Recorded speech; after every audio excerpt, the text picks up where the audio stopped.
I have a question regarding campaign management for products with a large number of variations, particularly those with over 50 different variation sizes and colors. Yes, lots. Such as shoes or clothing. Fun accounts to be in, ones that we have lots of experience with, and honest.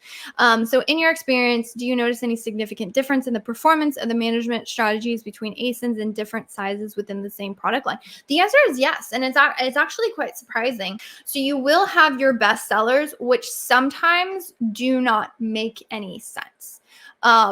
Meaning like it's one random small blue one is the one that works the best, but that's just the one that works the best. So you are going to have sort of your best sellers in terms of your just overall account. So let's say business reports, or if you're looking at specifically the ad performance. Now, the way that we help make sense of the performance data in accounts where the different products, like you said, there's a ton of different sizes, adding colors to that, it gets really complicated, is we will roll up the performance to the parent ASIN and try and make sense of accounts that way, right? Because there are certain accounts where, you might have like 20,000 SKUs, but if you roll that up to say a parent ASIN level, you're dealing with something much more manageable, still in probably the thousands range, but at least that's more manageable than say 20,000.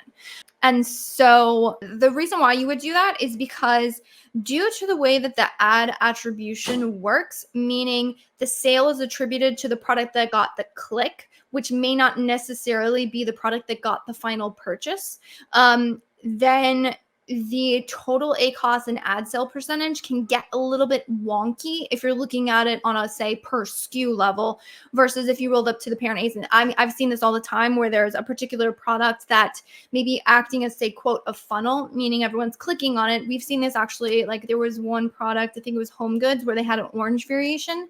Everyone clicked on the orange variation. The orange variation performed the best in ads, but everybody bought the black one. So when you looked at the total ACoS for that particular ASIN, what happened is it looked terrible because, again, no one's making the purchase of the orange one, so you didn't see those sales registering in the business reports. Versus the black one seemed like it was crushing it because we had relatively no ad spend on it, because if we looked at the overall product just inside the ad console, it didn't seem like it was performing. But if we went and looked at the business reports, it was far outperforming. So you can end up with like very strange data points, which would lead you to sort of incorrect conclusions. So for example, in that other example, if we were only looking at, say, the information on a child ASIN level, we would have said like, oh, we need to stop advertising this because total ACoS is terrible.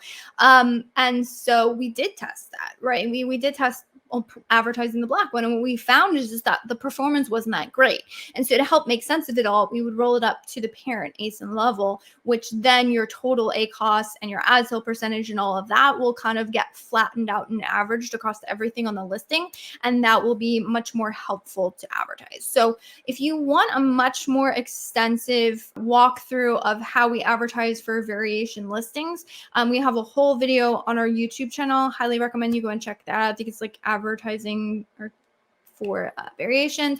The way that we'll do it is we'll take the best sellers and we will advertise those on what we call, quote, generic keywords, meaning like, okay, so metal cup, right? I have no indication if they want a specific color, if they want a size, what do they want? I have no idea. So those are going to go into my like more generic bucket, and those are going to be connected with the best sellers. However, you will find places where the search terms are very specific to a particular variation, meaning, like small women's pink shirt. That is very descriptive. And then what we'll do is we will connect those with the variation that best suits that shopper query and put those in a specific campaign. And then we found that there to be really, really good performance doing things that way.